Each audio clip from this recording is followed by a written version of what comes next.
오늘 우리에게 주시는 하나님의 말씀은 요한복음 6장 16절부터 21절 말씀입니다. 함께 읽어보겠습니다. 저물매 제자들이 바다에 내려가서 배를 타고 바다를 건너 가버나움으로 가는데 이미 어두웠고 예수는 아직 그들에게 오시지 아니하셨더니 큰 바람이 불어 파도가 일어나더라. 제자들이 노를 저어 10여리쯤 가다가 예수께서 바다 위로 걸어 배에 가까이 오심을 보고 두려워하거늘 이르시되 내니 두려워하지 말라 하신대 이에 기뻐서 배로 영접하니 배는 곧 그들이 가려던 땅에 이르렀더라. 아멘. 이 본문으로 임 아도나이, 주님과 함께, 히브리어로 임 아도나이. 사실은 우리말로 더 길게 잡았으면 하는데 제목은 길게 할 수가 없어서 이렇게 짧게 임 아도나이, 주님과 함께로 제목을 잡았습니다. 오늘 본문은 16절로 시작을 합니다. 저물매로 시작하죠. 이 전에 무슨 일이 있었는지 기억하시죠? 베세다 광야에서 오병이어의 기적, 하늘의 떡을 먹고 사람들이 예수님을 붙들려 하니까 예수님 홀로 산으로 올라가셨어요. 그리고 이제 제자들끼리 남았죠. 그래서 하늘의 떡을 먹고 난 이후의 이야기가 지금 오늘 본문에 시작되는 것입니다. 오늘의 기적은 요한복음에 나타나 있는 기적 7가지 중에서 5번째 기적입니다. 저물매, 날이 저물었어요. 네, 이 원문에는 호스테 옵시오스, 그러나 밤처럼 되매, 그러니까 저물었다, 밤이 됐다. 그리고 제자들이 바다에 내려갔다. 분위기가 무슨 분위기인지 아시겠죠? 날이 어두워졌다, 어두움이 가까워졌다는 얘기고 바다로 내려갔다. 예수님으로부터 하늘의 떡을 받고 우리가 그 떡을 받고 초막셋을 짓고 주님과 함께 변화산에서 이렇게 살 수 없죠. 다시 내려와야 되죠. 그래서 이 제자들은 하늘의 떡을 먹고 다시 생활의 현장, 이 땅, 바다로 내려오는 겁니다. 그리고 배를 타고 바다를 건너, 이 땅은 바다로 상징되고 있죠. 거기에서 배를 타고 있습니다. 구원의 배, 말씀의 배, 은혜의 배를 타고 바다를 건너가고 있죠. 근데 어디로 가느냐? 가버나움으로 가는데, 가버나움은 우리가 알다시피 카파르나움, 이 두 자가 합쳐진 단어로 위로의 마을이라는 뜻입니다. 근데 마을이라는 단어 카파르 또한 속죄하다, 용서하다, 정결케 하다, 이런 뜻을 가지고 있어서 사실 가버나움이라는 말은 용서와 위로의 땅을 의미하는 그런 지명이에요.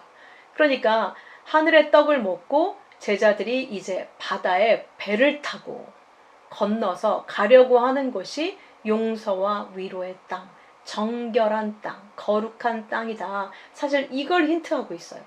근데 거기로 가는데 이미 어두웠고 이 어두운 세상 가운데에서 지금 거기를 향해서 가는 거예요.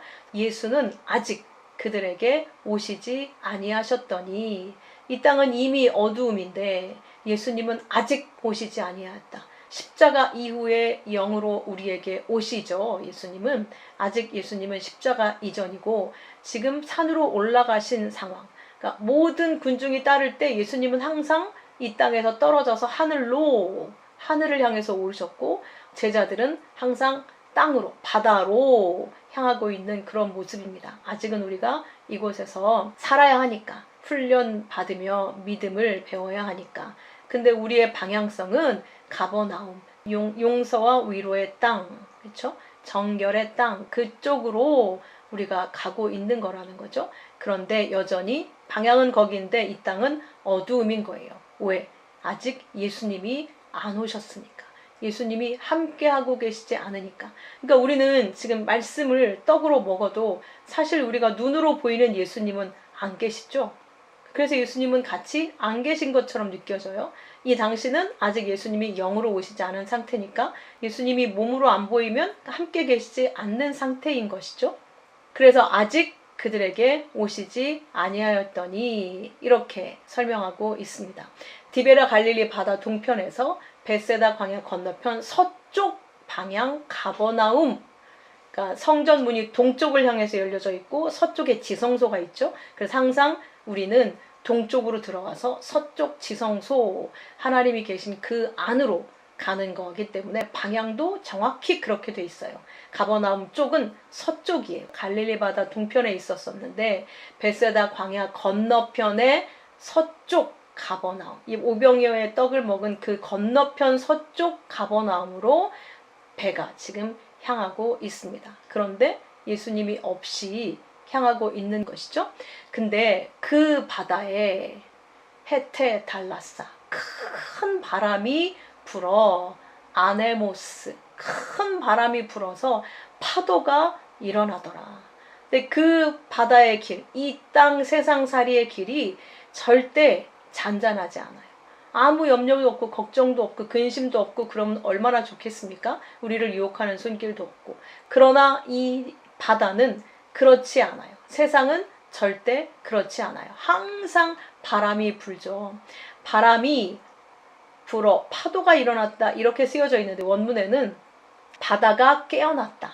바람이 불어서 바람 때문에 바다가 일어났다. 이렇게 쓰고 있습니다. 그러니까 바람과 바다가 이 문장에 쓰여져 있는 것이죠. 바람은 무엇을 의미하는가? 에베소서 4장 14절에 보면 우리가 이제부터는 어린아이가 되지 아니하며, 여기서 어린아이는 말 못하는 미성숙한 갓난아이를 의미한다고 말씀드렸죠. 사람의 속임수 간사한 유혹에 빠져 온갖 교훈의 풍조에 밀려 요동하지 않게 하렴이라. 우리가 가야 될 방향은 이 어린아이에서 벗어나는 거라고 에베소서에서 이야기하고 있는 것이죠. 이때 교훈의 풍조에 쓰인 게 아네모스예요. 그러니까 이 세상의 바다는 사람의 속임수, 유혹, 온갖 사람의 교훈이라는 바람에 떠밀려 다니고 있다고 설명하고 있는 거예요.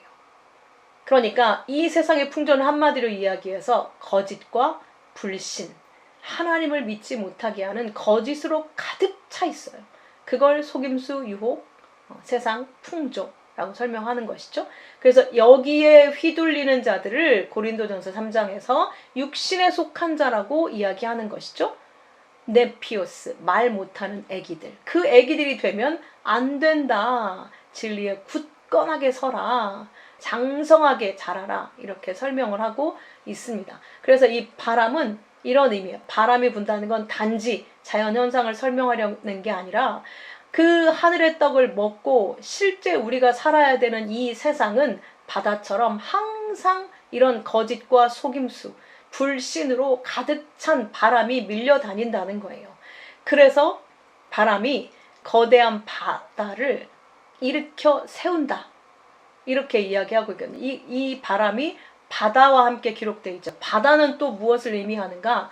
바다는 혼돈과 악, 또 대적의 세력, 하나님을 대적하는 세력, 또 세상의 권력, 또 심판의 도구를 의미합니다.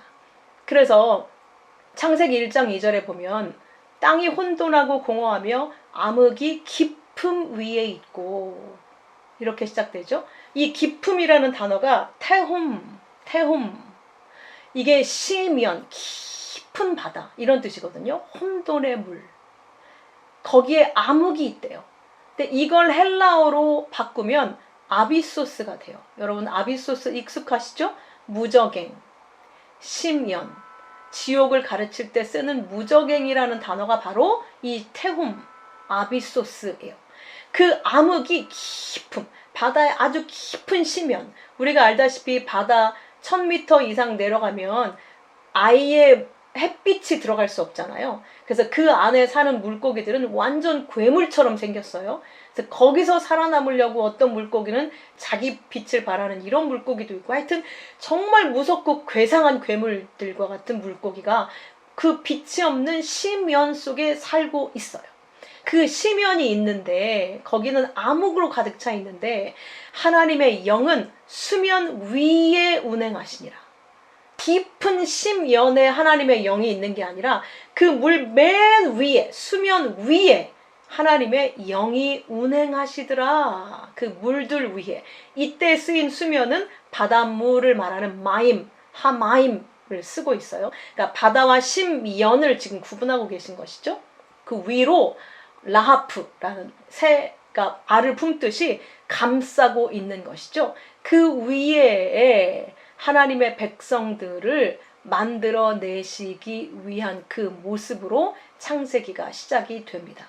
이 라하프는 독수리가 새끼를 훈련시킬 때 떨어뜨렸다가 다시 그 날개를 너풀거려서 자기 새끼를 받을 때 쓰는 그 너풀거리며에 쓰인 단어이기도 합니다. 라하프. 이렇게 우리를 품고 우리를 하나님이 날개로 받아서 키우신다는 것을 이 라하프라는 단어가 설명하고 있어요. 그런데 하여튼 여기서는 지금 기품, 태홈 이 단어를 이야기하려고 하는 것입니다. 이렇게 바다는 혼돈, 어둠으로 가득 찬 그곳을 설명하는 거예요. 그래서 계시록 21장에는 새하늘과 새 땅에는 처음 하늘과 처음 땅도 없고 바다도 다시는 있지 않다라고 할 때 그 바다도 이 심연을 품고 있는 이 바다 자체가 새하늘과 새 땅에는 아예 없다. 그리고 지옥에 해당되는 그 원래 있는 아비소스, 태홈은 그 어둠과 저주의 영역은 불못이라고 하는 영원한 형별 장소에 따로 격리가 되어져 있다고 하는 것을 계시록 21장에서 또 이야기하고 있습니다. 자, 그리고 두 번째는 대적하는 세력을 바다로 설명한다고 했죠. 이사야 27장 1절에 보면 여호와께서 바다에 있는 용을 죽이셨다라고 할 때 쓰인 단어, 용의 세력이 있는 바다를 상징하기 때문에 그 바다와 용을 마치 동일시하고 있는 것처럼 보인단 말이죠. 그래서 대적하는 세력을 설명하는 게 바다고, 다니엘서 7장 3절에서도 큰 짐승 넷이 바다로부터 나왔다. 그러니까 이 세상의 권력이 이 어둠의 세력, 바다의 세력, 이 지옥, 어둠으로부터 나왔다. 이렇게 표현을 하고 있는 거죠. 세상 권력의 발원지가 바로 이 태홈이라는 바다라고 하는 것이고, 네 번째, 심판의 도구로도 바다가 쓰이고 있습니다. 여러분 잘 알다시피 출애굽기 14장에 바로의 군대가 완전히 그 바닷속으로 들어가서 수장되죠. 그때는 이 세상 세력을 심판하는 도구로 바다가 쓰이고 있습니다. 그러니까 이렇게 혼돈과 악, 대적의 세력, 이 세상이라는 권력, 심판의 도구로 설명되고 있는 이 바다가 일어나 있는 세상, 그것으로 가득 찬 세상, 그게 이 세상의 풍조이며 모습이라는 거예요. 그래서 이 악의 세력 때문에 이 세상에는 항상 거짓과 불신의 바람이 불어서 세상을 몰고 다닌다는 거죠. 이리저리 끌고 다닌다는 것이죠. 그런데 이 바다와 같은 세상을 제자들이 지금 오병이어의 떡을 먹고 건너고 있는 거예요. 이 혼돈과 거짓과 악한 마귀의 세상을 열심히 건너고 있는 겁니다. 19절. 그래서 제자들이 이 바다를 열심히 노를 저어 가요. 근데 10여리쯤 갔다. 이렇게 표현을 하고 있어요. 그런데 이걸 우리식으로 의역을 했어요. 이거를. 원래 원문에는 이렇게 쓰여져 있지 않고요. 에이코 펜테 에 트리아콘타. 다시 말하면 25스타디온부터 30스타디온까지 이 에라는 전치사와 같은 이 단어가 이런 뜻을 갖고 있거든요. 그러니까 25 또는 30 아니면 25부터 30까지 이런 수치가 이 구절에 이렇게 쓰여져 있어요. 근데 이거를 거리적으로 계산을 하면 4.6에서 5.5km니까 우리가 4km가 10리잖아요. 그래서 우리식으로 의역을 이렇게 해놓은 거예요. 그러니까 이 본문에는 원래 25 스타디온부터 30 스타디온까지 갔다, 노를 저어서 이렇게 쓰여져 있다는 거예요. 거기쯤 가다가 예수님을 만나게 된 거예요. 그러면 25와 30 이 숫자를 여기에 이렇게 기록해 놓으신 이유가 있겠죠. 이걸 가지고 말씀하시려는 뜻이 있다는 얘기죠. 바다를 걸어오신 예수님을 만난 도착 지점이 30이란 말이에요. 30은 무슨 의미를 가지고 있는가? 우리가 잘 알다시피 30이 어디에 나옵니까? 마태복음 13장 23절 좋은 땅에 씨가 뿌려졌다는 건 말씀을 듣고 깨닫는 자니 결실을 해서 100배, 60배, 30배가 된다. 이렇게 쓰여져 있죠. 우리가 이전에 공부한 적이 있어요. 100배를 거두었다는 건 이 메아라는 단어는 파자해서 그 의미를 따져보면 하나님의 말씀이 계시되다 이런 말이거든요. 하나님의 말씀의 계시가 무엇입니까? 예수 그리스도가 보내진 거잖아요. 60은 쉬심, 이거는 이 예수 그리스도가 계시돼서 말씀이 우리에게 임하니까 말씀으로 우리의 죄가 소멸되고 우리가 깨끗게 되더라, 이런 의미를 가진 숫자가 60이에요. 그래서 모세의 성막 울타리의 기둥이 60개고 에스겔 성전의 문간을 지탱하는 기둥의 높이가 또 10입니다. 그 다음 마지막이 30처럼 된다고 했잖아요. 30배. 그 30이 쉐로심인데 이 30은 이 분석된 말씀을 우리에게 가르쳐서 우리의 모든 힘을 다 빼내고 죽이고 우리가 말씀이 되게 하신다. 드디어 우리가 말씀의 존재가 되는 거예요. 이게 완성이에요. 30. 그래서 예수님이 30대에 공생애를 시작하셨죠. 요셉이 30의 총리가 되었습니다. 다윗이 왕이 된 나이가 30입니다. 너희가 왕 같은 제사장이라고 말씀하셨죠. 그러면 이 30의 자리로 우리를 이끌어 가시겠다는 얘기죠. 여기까지 인도하시겠다는 거예요. 그래서 요한복음 19장 9절에 이 혼인잔치에 초대함 받은 자들이 복된 자들이다. 이들은 하나님의 참되신 말씀들이다. 요한계시록에 이렇게 기록되어져 있습니다. 그러니까 우리를 혼인잔치에 초대받은 하나님의 백성들을 말씀들이라고 부르신단 말이에요. 그러니까 이 30은 우리의 목적지는 하나님의 말씀대로 되게 한 그 존재, 그래서 말씀들이라고 부르는 그 존재로 서게 하신다는 거예요. 그 상태가 왕같은 제사장이라고 이야기하는 겁니다. 이게 30이에요. 이 제자들이 거기까지 갔다는 건 우리가 이 인생을 살면서 가게 되는 목적지가 거기라는 걸 설명을 하는 거예요. 그렇다면 시작의 숫자 25는 무엇인가? 25라는 숫자는 어디에 나옵니까? 에스겔 성전에 나옵니다. 에스겔 성전은 마지막에 완성될 성전을 에스겔 선지자가 환상으로 본 것이거든요. 네, 전체 성전은 100규빗 정사각형 구조로 되어져 있어요. 근데 그 정사각형의 구조의 내부, 성전 내부 구조의 기초 수치가 바로 25규빗이에요. 어디가 25규빗 그 사이즈로 되어 있는가? 첫 번째는 성전의 외곽 바깥과 안뜰에는 제사장들이 이제 그 단부터 해서 물두멍 그런 곳이 있는 곳이잖아요. 그 안뜰과 연결에는 여러 개의 문 구조물의 너비가 25규빗이었어요. 이게 에스겔서 40장에 기록이 되어져 있습니다. 그리고 성전 문 그 구조물의 너비가 25규빗이라고 하는 것은 약 11m가 되는 것이죠. 문 구조물의 너비가 25규빗이라고 하는 건 성전으로 들어온 통로가 엄청 넓다는 얘기잖아요. 10m가 넘는 거니까 한번 상상을 해보세요. 그러니까 엄청나게 웅장한 성전이라는 걸 뜻하는 거예요. 문 구조물의 넓이가 그렇다는 거니까. 그러니까 우리가 죄인들이 하나님께 나아갈 때 하나님께서 열어놓으신 그 문의 넓이가 이렇게 엄청나게 넓다는 거예요. 그러니까 우리는 쉽게 들어갈 수 있는데 마태복음 7장 14절에 의하면 우리 보고 좁은 문으로 들어가라고 하잖아요.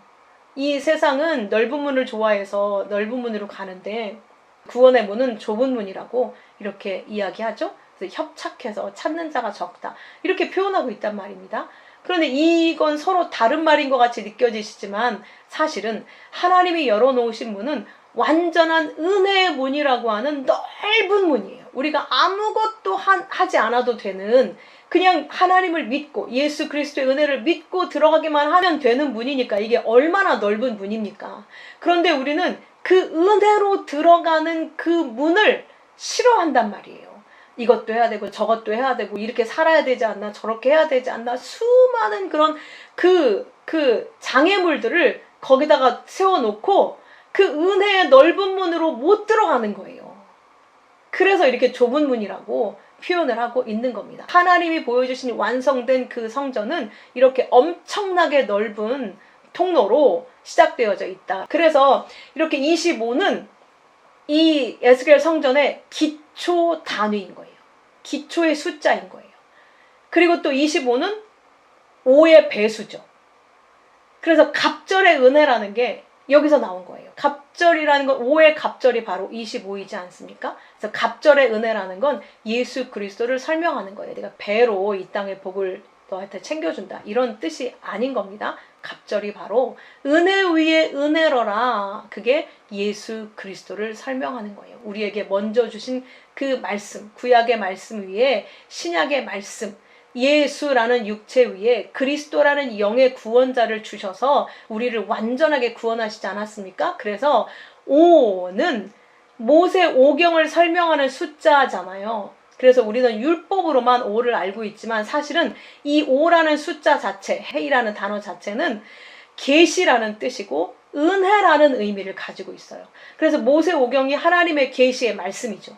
다섯으로 주신 모세 오경 역시 하나님의 은혜를 설명하는 말씀이다라고 하는 것을 알 수 있죠. 근데 우리는 그걸 은혜로 받지 못하고 지켜야 될 법으로 갖고 있었기 때문에 모세 오경을 가지고 우리는 심판을 받게 될 수밖에 없었던 것이죠. 그래서 예수님이 모세와 선지서들이 다 나에 대해서 얘기하는 거다, 너희들이 나를 안 믿는 것은 모세의 말도 믿지 않은 거다, 그래서 그렇게 말씀하신 거예요. 그러니까 율법이라는 모세 오경도 사실은 하나님이 은혜를 계시하는 말씀으로 주신 거라는 거예요. 이해되시죠? 그래서 25라는 건 갑절의 은혜, 예수 그리스도를 설명하는 숫자다. 그래서 문간 구조물의 세로 길이는 50규빗이고 안뜰의 사면의 길이는 100규빗이에요. 지금 다 25의 배로 지금 늘어나고 있는 거 보이시죠? 그리고 성전 전체, 바깥 전체, 안뜰 바깥뜰까지 합친 전체 구역은 사방 500규빗이에요. 그러니까 전체는 2000규빗이 되는 것이죠. 그러니까 기본 25라는 숫자로 에스겔이 본 완성된 미래 그 모든 성전은 5의 배수 25, 25를 기본으로 한 25의 배수로 구성이 되어져 있다는 거예요. 이것은 무엇을 얘기하겠습니까? 완전한 은혜. 그것도 5라는 은혜 정도가 아니라 갑절의 은혜. 예수 그리스도로 시작돼서 예수 그리스도라는 갑절의 은혜로 완성된 성전. 그게 바로 에스겔이 환상 중에 본 완성된 성전이다. 이렇게 설명하고 있는 겁니다. 또한 25는 희년의 절반수죠, 여러분. 희년이 50년이잖아요. 50년째가 되면 그 어떤 것을 내가 볼모로 잡았든지 내 소유라고 갖고 있던 것이라 할지라도 동물이든 논밭 토지이든 상관없이 이 모든 건 원래 주인에게 돌아가야 된다, 이거잖아요. 그러니까 사실 이거는 원래 우리는 이 땅의 모든 것의 주인이 아니라는 걸 하나님이 가르치시기 위한 거예요. 모든 것이 하나님께로부터 왔고 천지가 하나님께 창조되었고 우리도 하나님께로부터 왔죠. 그러므로 우리는 이 모든 하나님의 것을 사용하고 있는 것이고 나조차도 하나님의 것이기 때문에 우리는 어떤 것도 내 소유로 내 것으로 사용할 수 있는 게 없는 거예요. 다 지금 빌려서 쓰고 있는 것이죠. 은혜로 쓰고 있는 것이고 나로 살고 있는 것도 은혜로 살고 있는 겁니다. 근데 우리는 매 순간 이 사실을 잊어버려요. 내 건 줄 알아요. 내가 또 내 건 줄 알아요. 내가 갖고 있는 소유를 또 내 걸로 여겨요. 그래서 이거를 어떻게 늘려보려고 그렇게 머리 써가면서 살고 나를 어떻게 좀 이렇게 훌륭하게 만들어 보려고 온 것을 다 투자하고 내 몸을 좀 건강하게 해보려고 막 온 신경을 다 써서 막 이러고 살잖아요. 또 나를 생각하고 있는 거죠. 제가 지금 당 수치가 잘 조절이 안 되니까 온통 이거를 어떻게 해야 되나 거기에 쏙 빠져버리더라고요. 그래서 아픈 분들의 심정을 더 깊이 이해를 하게 됐어요. 근데 그러면서 제가 매번 어떻게 하면 이걸 이길 수 있을까 막 이걸 찾아보고 이러다 보니까 시간을 거기다가 쓰고 있는 거예요, 어느새. 그러다가 어느 순간 내가 지금 뭐 하고 있는 거지? 이런 생각이 한편 들면서 나는 내게 아닌데 나는 아버지 거잖아요. 그렇기 때문에 나를 더 잘 가꾸고 절제하고 이렇게 해야 될 필요가 정말 물론 있지만 내가 나를 어떻게 해보겠다고 거기에 온통 정말 또 마음을 쏟고 머리를 받고 이런 거는 아니라는 생각이 번뜩 드는 거예요. 내가 내게 아닌데. 내가 내게 아닌데. 내가 내 게 아닌데? 그러니까 한 발짝 딱 떨어져서 보게 되는 거예요. 맞아. 내가 내 게 아닌데. 내가 지금까지 이렇게 무절제하게 하나님 앞에 산 내 모습을 바라보면서 참 한심하지만, 그러나 내가 내 게 아니에요. 그런데 이런 모습으로 내가 살아서 이런 병을 갖게 됐어요. 그러면 이제부터 그런 것들을 절제하면서, 잘 안 되겠지만 그래도 최선을 다해서 절제하면서 내 눈을 나를 어떻게 고칠 것인가에 두는 게 아니라 그냥 아버지를 바라며, 아버지께서 여전히 나와 함께 계시고 있다고 하는 그 사실을 생각하면 별 문제가 될 게 없는 거예요. 조금 아프면 어떨까? 조금 모자라면 어떨까? 뭐 좀 잘 안 되면 어떨까? 중요한 건 그 천지의 창조주이신 하나님이 내 아버지이시고, 내가 뭐라고 그 아들 예수께서 나에게 자신을 다 쏟아 부어 주셨잖아요. 그런 사랑을 이미 받았는데 어차피 벗고 갈 이 껍데기에 뭐가 좀 부족한들, 이것 때문에 내가 천전긍긍하면서 스트레스 받아가면서 막 이렇게 산다는 게, 이게 참 정말 믿음 없는 그런 모습이라는 생각이 들은 거죠. 아, 이게 아니구나. 오히려 이것이 나를 더 하나님만 바라보게 만드는 또 역할을 하는구나, 이런 생각이 들었어요. 희년은 50년. 결국 우리는 하나님께로 돌아가게 되어져 있습니다. 이것이 분명함을 상징하는 숫자가 25예요. 그 절반, 우리가 뭔가 계약할 때 절반 딱 접어서 도장을 딱 찍어서 반반 나뉘어지지 않습니까? 그러니까 이 절반이라는 숫자 25는 그 약속은 반드시 이루어진다라는 걸 뜻하는 것이며, 그 약속은 바로 예수 그리스도다. 그리고 그 약속은 예수 그리스도로 시작해서 그리스도 예수로 완성되어진다. 반드시 너희는 그 자리로 간다. 이것을 설명하는 그런 숫자라고 하는 것이죠. 그래서 민수기 8장 24절에 보면 레위인도 25세 이상이 돼야만 회막에 들어가서 봉사할 수가 있었습니다. 그리고 50이 되면 그 봉사를 더 이상 할 수가 없었어요. 쉬게 했어요. 그러니까 에스겔 성전에서 그 문간의 너비가 25규빗이라는 건, 하나님의 성전에 들어가는 분은 인간의 행위 뭐 이런 것들이 아니라 오직 겹겹이 쌓여진 은혜, 오직 예수 그리스도, 하늘에서 이 땅에 우리를 만나러, 우리를 품으러 내려오신, 라하프로 품어서 우리를 살려 내려오신 예수 그리스도를 통해서 이루어진다는 거예요. 들어가게 된다는 거예요. 그러니까 25는 복음의 진리를 아주 시각적으로 보여주는 수치가 되는 것이죠. 하나님께서 성전, 에스겔 성전의 설계도에 25라는 숫자를 촘촘히 박아두신 이유가 거기에 있는 겁니다. 그래서 율법도 은혜를 담고 있는 다섯으로 주신 거죠. 그렇게 25, 은혜, 갑절의 은혜로 시작돼서 왕같은 제사장, 급기야 말씀처럼 완전히 우리가 되어져서 말씀을 온전히 믿는 자가 되어서 말씀이라는 성전으로 우리를 완성하실 거다. 우리의 이 땅을 살아가는 목적은 오직 거기다. 은혜로 시작해서 그 왕같은 제사장의 자리, 말씀의 완성으로 가는 것이 하나님의 백성들의 항해 과정이고 목적지다. 여기서 잠깐 이 에스겔 성전을 솔로몬 성전과 좀 비교를 해보려고 합니다.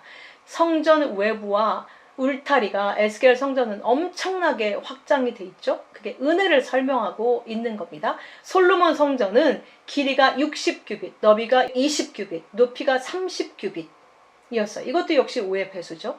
이 정도밖에 안 됐어요. 그리고 이스라엘 백성 중에서도 구별된 자, 병든 자는 못 갔잖아요. 알다시피 부정한 자는 절대 갈 수가 없었어요. 구별된 자들만 가까이 갈 수 있는 제한된 구조였어요. 반면 에스겔 성전은 25라는 숫자의 배수인 50, 100, 500이라는 그 규모로 하나님이 그렇게 계시하셨다는 건, 그렇게 그 50, 100, 500으로 사방이 대칭을 이루면서 엄청나게 넓은 규모로 그렇게 설명하셨다고 하는 건, 하나님의 은혜의 세계가 얼마나 크고 위대한지 상상해 보라고 하신 뜻이 거기에 담겨 있다고 하는 거예요. 담장 밖의 사방의 경계가 500규빗이라는 것, 약 230m 정도 되는 것이죠. 거기에 달하는 거대한 정사각형 구조로 그 에스겔 성전이 만들어져 있습니다. 이것은 예수 그리스도를 통해서 이방인뿐만 아니라 만방, 그러니까 유대인뿐만 아니라 이방인, 모든 만방의 죄인들을 완전히 품어서 완전하게 하나님의 영광을 위해 서게 하실 웅장한 은혜의 영토임을 예표하고 있다는 것이죠.